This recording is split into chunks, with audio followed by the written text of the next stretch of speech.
Hi, I'm CF3 Loyal, founding member of the Clive Tildesley He Gets It Appreciation Society, bringing you the latest quintessential Rangers vlog.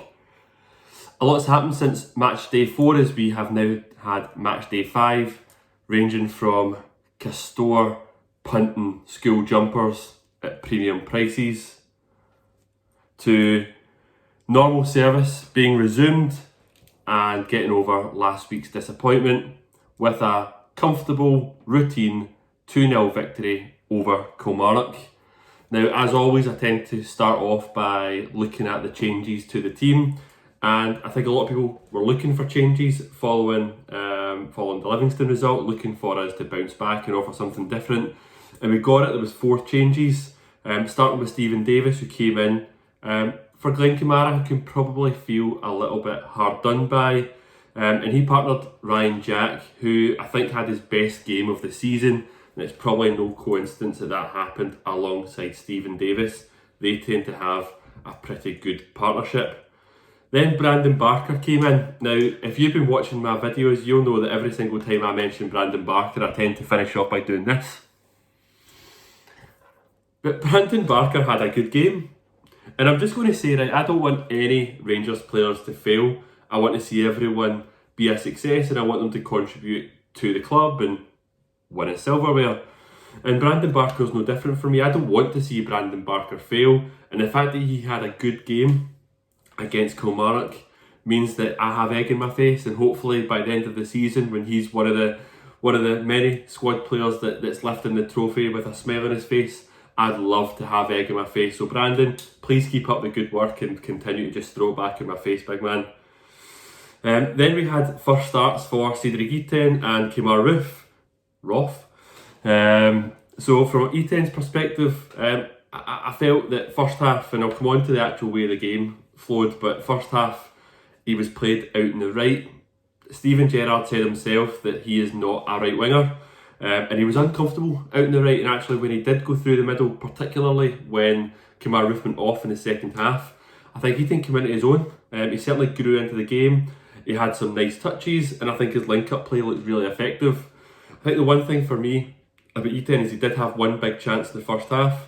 I think at a club like Rangers, when you do get that one chance, you need to take it. So I want to see him be a bit more ruthless. But the other thing, I want to see him be a wee bit more aggressive. You know, he picked up that yellow card for that horrific challenge. The less said about Kevin Clancy's performance, I think, the better. But I think he just looked like a big nice guy, a bit gangly, running about the pitch. I'd love to see him be a wee bit more like Dado Perso, you know, just throw that weight about. And I'll come on to a wee bit more about the formation and the style of play later on, but I just don't think that Rangers and the players knew how to get the best out of guys like Itten and Roofe yet. But it's a first start, and a lot more hopefully to come from both. But on to Roofe. Roofe got the goal, and I think he'll be delighted to get that. I think every striker wants to get the goal and you know, get that monkey off their back that they've scored for their new club.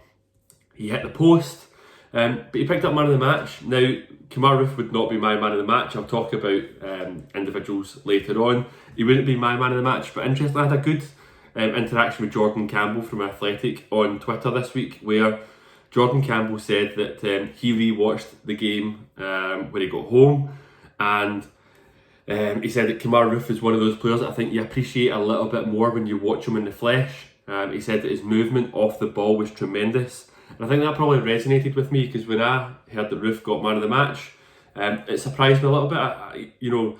I'm all for giving new players a bit of confidence by giving them awards like man of the match. But I felt that one other player in particular, and I'll come to him, deserved it.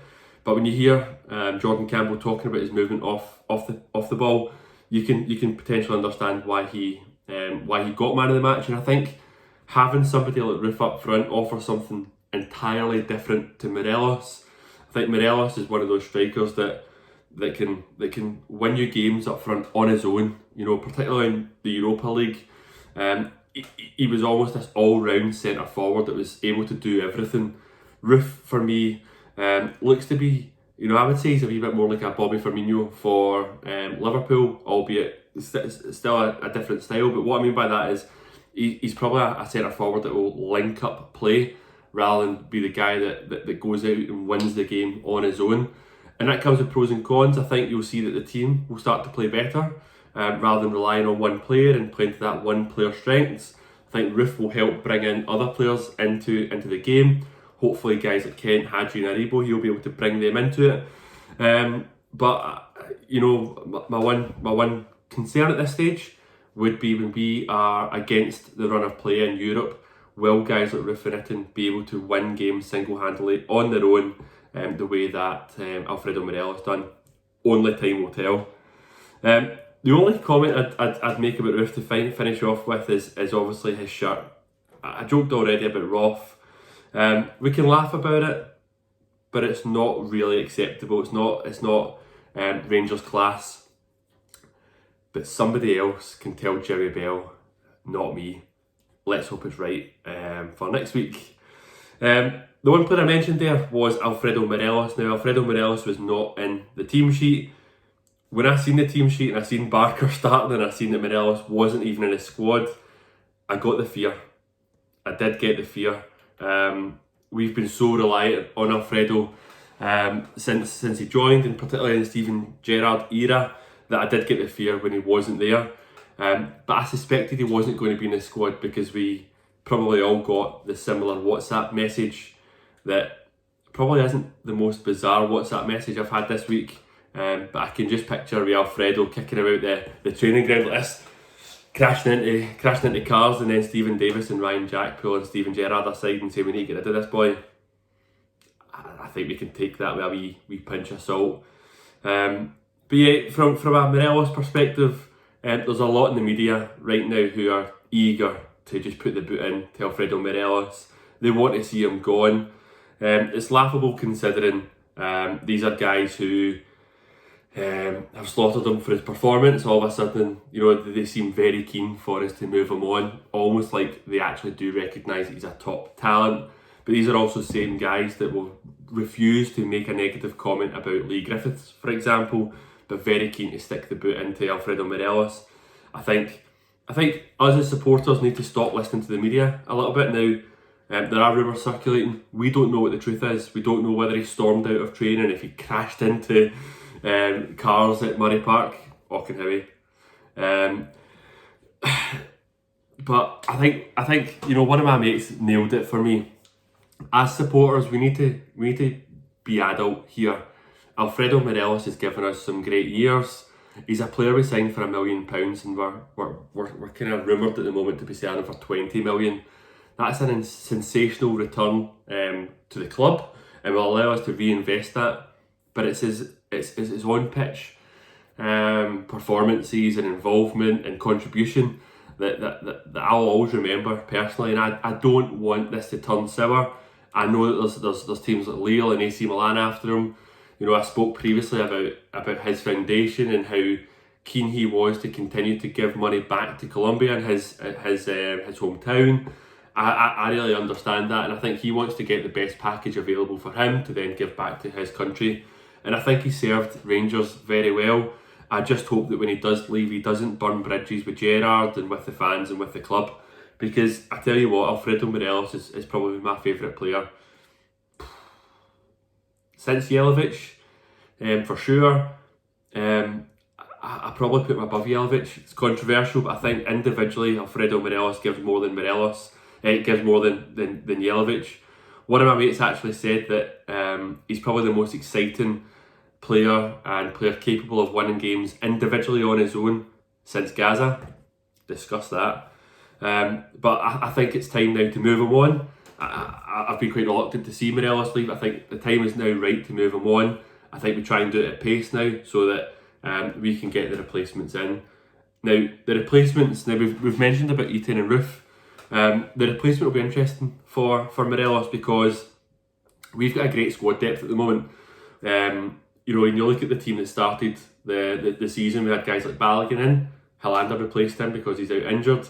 We had Kent, we had Kamara, we had Aribo, and we had Morelos. These are all guys that missed out against Kelly, and I think that squad depth looks very strong, and that's the real quality that we've all been craving for that will win you championships. But when you start Roof and E10, particularly when Defoe in his aging years is picking up slight knocks, the bench looked quite light when you start E10 and Roof together. Now, my point about if Morelos goes, the thing that I'll find interesting is whether Gerrard plans to play E10 and Roof together. You know, does he intend to play Roof as a central number 9, or does he intend to start him as a right number 9? Now, if he intends to play Roof as a right 9, then we will need to sign another striker, in my opinion. But if I'm giving my opinion, and it's my video, I can kind of say what I want, to be honest. If it's my opinion, I think we'll start Roof in the middle. I think E10 has been brought in as a bit of a development opportunity, somebody to grow into the jersey and grow into the team, and therefore he'll be the player on the bench. I think Roof will start in the middle.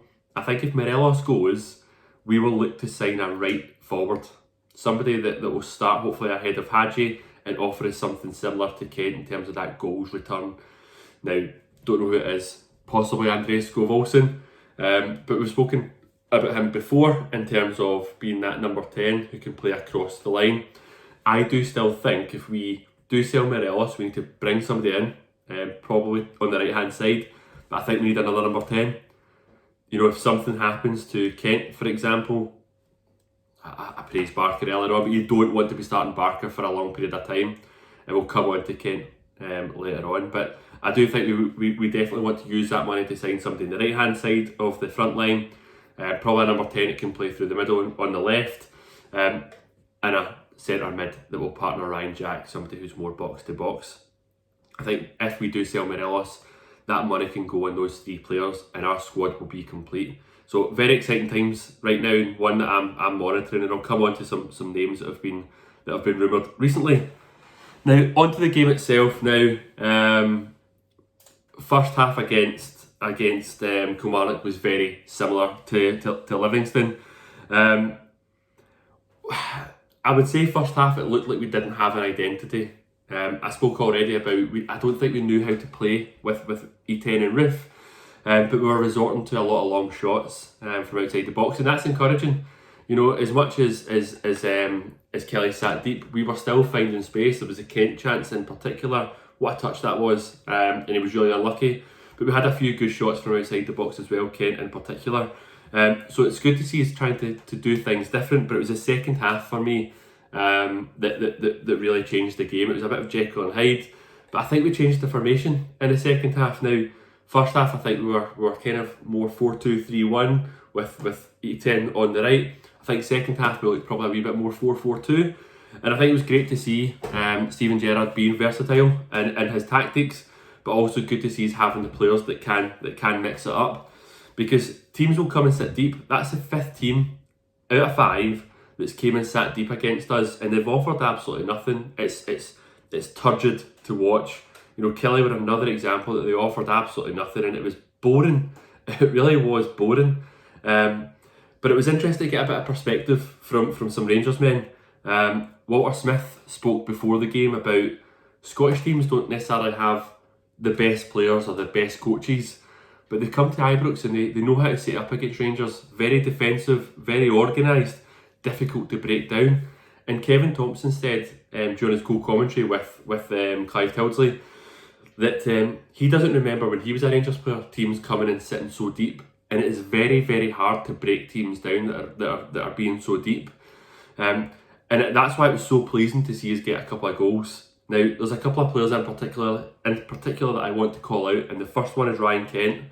Now, what I've just mentioned about Morelos, and if you've been watching the videos, I've said that Gerrard's obviously called out that his head has gone from, or head has been turned from the speculation with other teams. Ryan Kent's been linked with a move to Leeds this week, a move to the English Premiership. Let's be honest, right? Leeds will be able to throw money at Ryan Kent, money that we probably can't.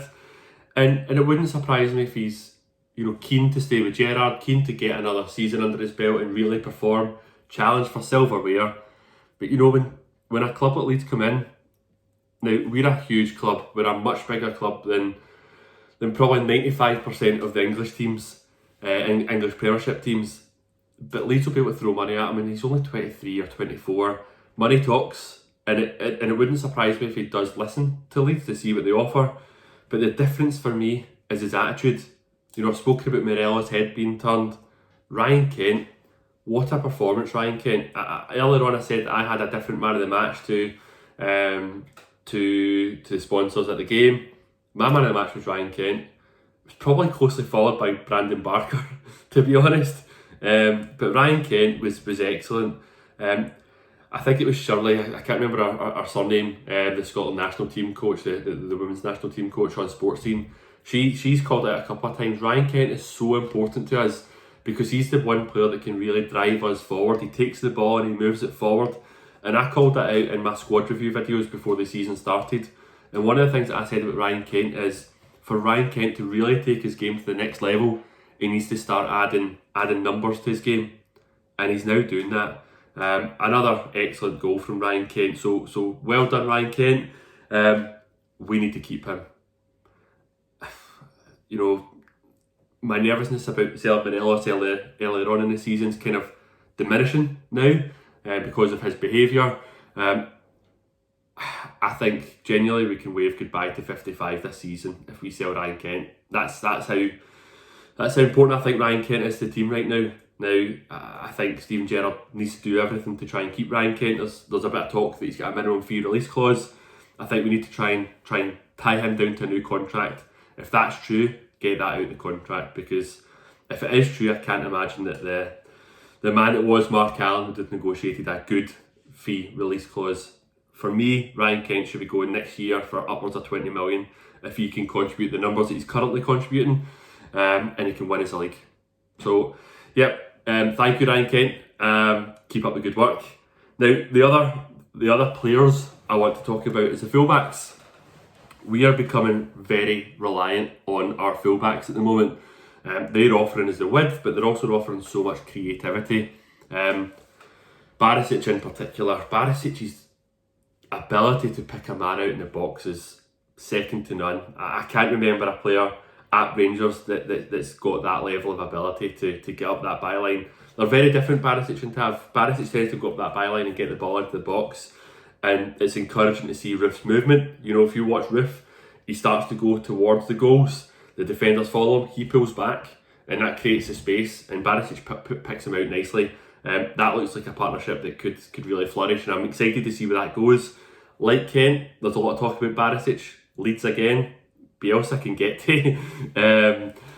But I think Barisic is another player we can't lose. Barisic and Kent on our left-hand side is formidable. That's the kind of partnerships, I spoke about partnerships in my squad review, and that's the kind of partnership that I can see really blossoming that can really win games and really win us trophies. But I can't pass by Tav. You know, there's been a lot of criticism on our captain, and I don't get it. And I'll tell you two stats, right? One, Rangers have just equalled our all-time defensive record. It's been in place since 1929, and it's the opening 5 games with 5 clean sheets. Tav has played all 5 of those games. 5 games, 5 clean sheets, but he's got 3 assists in those 5 games from fullback. And that Ryan Kent goal that I spoke about, that was pretty much entirely driven by Tav's drive into the box and his movement. I think he gets a really hard time. Rangers fans love a whipping boy. I wish we'd lay off Tav, to be honest. Great to see him contributing the numbers that we know he can. And I want him to keep up the good work as well, because I know there's a lot of fans like myself that do appreciate what James Tavernier's bringing to the team. Other than that, what have I got? I have a couple of other players. Spoken about defensive record, I can't talk about defensive record and just talk about the fullbacks, because Goldson and Hollander were the partnership, and the one constant throughout the season so far at centre back's been Goldson, and I think hopefully now fans are starting to see the quality that Goldson has. Now, he's not had any errors, touch wood, but Goldson's been first class this season.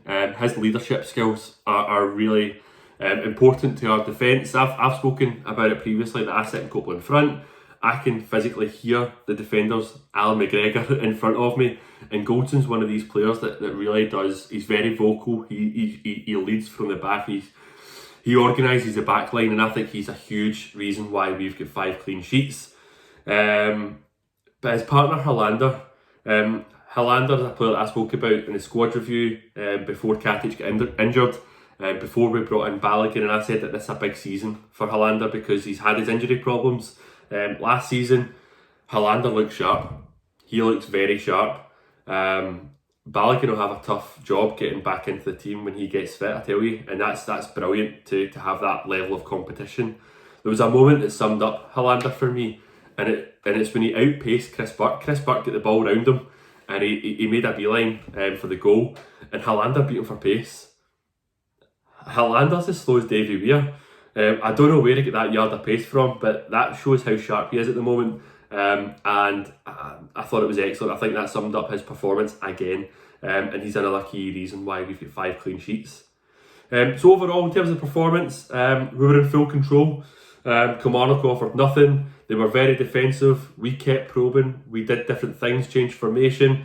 We had our fullbacks bombing forward. We had our man Ryan Kent, who is my tip for player of the season, offering a lot in the final third. Roof getting his goal, very pleasing afternoon. So chuffed to bits with Kilmarnock. Now I'm going to touch on transfers and rumours, because this week there's been quite a bit of activity, particularly in the out space. This week seen Rangers loan Ross McCrory to Aberdeen with the it's not even an option to buy, it's an obligation to buy from Aberdeen at the end of the season. And then Greg Docherty has joined Hull City. Now, I'm going to say this, right, because there's a lot of people that are very critical of fans like myself on Twitter, who are sad to see McCrory and Docherty go. It's okay to be sad to see Ross McCrory and Greg Docherty leave Rangers, whilst at the same time recognising they weren't good enough. And I'll tell you why. One, these were Rangers boys, right? Docherty's a lifelong Rangers fan. Ross McCrory's came through the academy. These are Rangers boys. They should have been the lifeblood of the club going forward. They would have contributed towards the squad registration numbers that I've spoken about previously. But they haven't kicked on, and it's disappointing they haven't kicked on. And therefore that's why I'm not sad to see them go, but I am sad at the fact that they haven't kicked on, because I think they could have been big players for us. And I do think as they move on, they will have good careers. And that's why my second point is disappointing, and it's the fees that we've got in. Now, we'll never know the full agreement that's in place, the packages in place for the deals. But the rumours are that McCrory's going up to Aberdeen, season-long loan, with an option to buy for less than 300,000. And Docherty's gone to Hull City for around 400,000. Now, we signed Greg Docherty from Hamilton Accies apparently for 650,000. So we've made a loss on a guy who is a far superior player than the player that we signed, and he's had successful loan spells. So it's disappointing to see us get such low fees. But as I say, I don't know what the full overall package is. You've got to trust Ross Wilson with that. One of the questions that I'd put out on Twitter is, would you rather £1 million up front for Greg Docherty, or £400,000 with a 50% sell-on clause?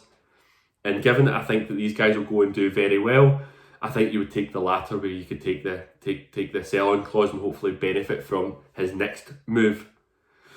Now, when I'm talking about transfers out, probably fair to say that I thought there was going to be a few more. The two that spring to mind straight away are Jamie Murphy.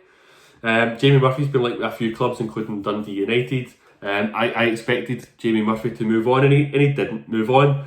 I think he will move on in this window. It'll be interesting to see where he goes.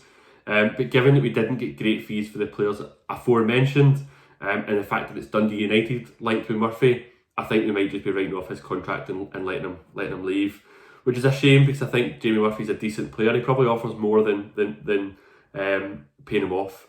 But it'll be interesting to see, because we want players off the wage bill, hopefully allowing us to free up some cash to go and spend elsewhere. But the other one is Jordan Jones. Where is Jordan Jones? He called up to the Northern Ireland squad this week, but Jamie Murphy made the bench before Jordan Jones did this week. He looks like a player that's been bombed out. I see again He put on Instagram another one of the Serge Gnabry comments where Tony Pulis wasn't giving him a game at West Brom, and there he has just went and won the Champions League with Bayern Munich. So Jones, it's not working out for. I think we can expect to see Jonathan Jones leave Rangers at some point as well. But hopefully we get a good fee for Jones because he's a good player and he's an internationalist. In terms of transfer rumours, in terms of coming in, there's been a few. I'm going to start with John Lundstram at Sheffield United. Central midfield player, 1 year left of his contract. He's a player that we apparently inquired about last year. I think there's probably truth in us inquiring about Lundstram, but given he's a Premiership player and a first team player at Sheffield United, I suspect they might price us out of a move. But if we do go ahead and sell Morelos for £20 million, he might be a player that we go back in for. So certainly one to watch this space. One that we're all familiar with is Josh Windass. Now, the Rangers dads right now will be all cussing the fact that I've just raised Josh Windass's name. He has indeed been linked with the club again. Now, I had a good interaction with someone on Twitter who tends to be in the know. And one of the comments about Windass is, Wigan have obviously entered administration. Wigan still owe us money for Josh Windass, and there will be CVA conversations just now that we will all be very familiar with.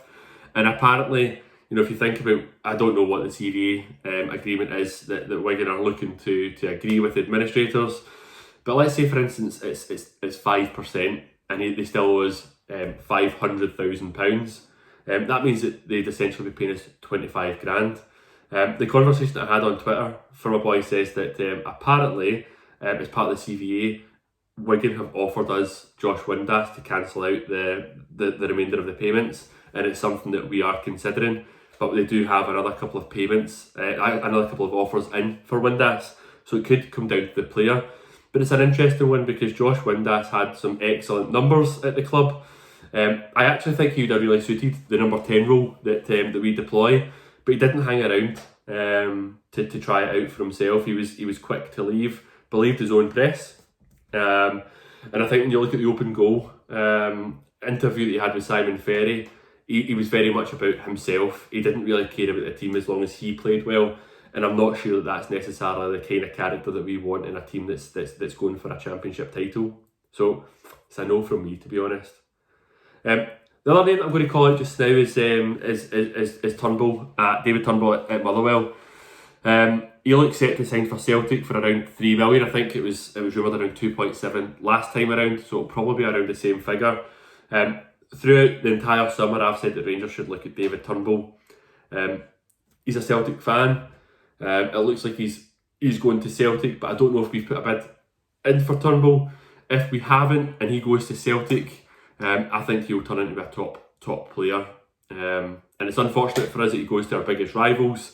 I think we'll regret not inquiring about Turnbull if we don't go for him. Albeit I do understand because he wouldn't come in and necessarily be an automatic first team player in terms of first 11. But I think he would offer us more than the likes of Scott Arfield and Stephen Davis would. Controversial, potentially. Anyway, on to the most bizarre rumours that I've heard. So, one that I've made up myself. I heard that Luis Suarez is kicking about Barcelona right now with blue hair. If you live in Barcelona, send me a message and confirm if it's true. But Luis Suarez is just became available on a free. Wouldn't you love to see Luis Suarez partnered with his old mate Steven Gerrard? No chance. We can all dream. The other one of having no chance, and another one of the absolutely bonkers WhatsApps that I've had this week, is Mario Götze. Can I see it happening, guys? Wouldn't you love it? Anyway, enough of the transfers. Looking ahead, we have Hamilton Accies next weekend away from home, and it's the last game before the international break, so a real opportunity for us to go out and complete the first round of fixtures before the first international break with undefeated, albeit we did draw with Livy. But I think for me, I've seen somebody chatting on Twitter around how do you stay motivated as a footballer. For me, it's pretty easy. You set yourself short-term goals. The first short-term goal should be getting to the international break, top of the league, and we've got a great chance of being able to do that. So big chance for us to go in top of the league, keep that pressure on Celtic, And then after that, it's then keeping the next short-term goals in mind, whether it's individual games or whether it's building ahead to European games or having Celtic in mind. But yeah, opportunity for us to go and get a few goals. Hopefully build up the goal difference against Hamilton Accies.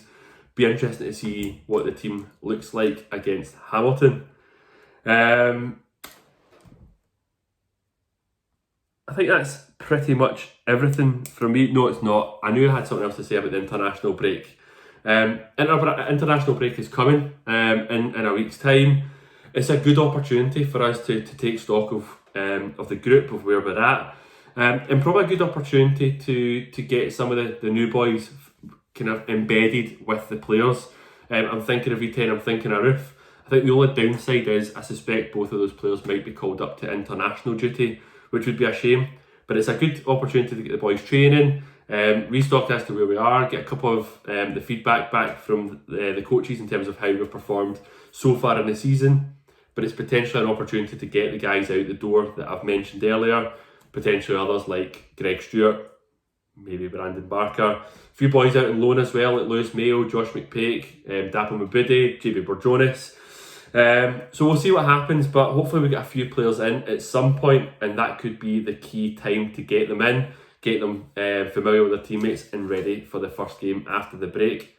And then the European games start thick and fast. So exciting times. That's it for me. In terms of my conclusion, always open to feedback. I'm keen for you to let me know how you're thinking. I've just spoken for 30 minutes. I think that's a record. Pretty horrific.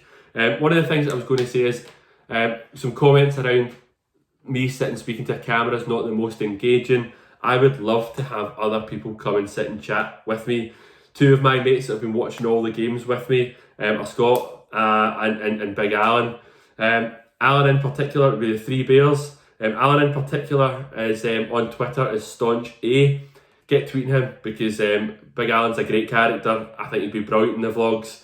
Try and encourage him, get him involved, because Hamilton Accies is at his house. We'll have a few drinks, and I'm sure it'll be good banter to get him chatting. He's a great guy, good laugh. So yeah, let us know your thoughts and get tweeting Staunch A. Anyway, that's it from me. Thank you very much for watching. As always, I am CFD. Stay safe, stay staunch.